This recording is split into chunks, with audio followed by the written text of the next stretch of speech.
هيموجلوبين سره باين شي ار اس سره باندې دا هيموجلوبین په فلټ کې روان دي ډېر کم تقریبا 0.3% اکسیجن چې د پلازما کې ډیزولف څنګه چې موږ کاربن ډای اکساید په ډیزولف کوي اکسیجن په نسبت یو خبره یاد وساتئ کم اکسیجن د هيموجلوبین سره باین شي او د هيموجلوبین کې ټریول کوي they do not participate in partial pressure phenomena.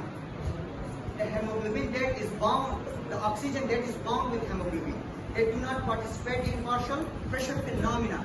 The oxygen, even they are very less, 0.3%, but they are present in dissolved form. And this oxygen concentration, even they are less, but don't estimate the power of this less oxygen because only the partial pressure phenomena has been carried by this dissolved oxygen present in dissolved form of blood.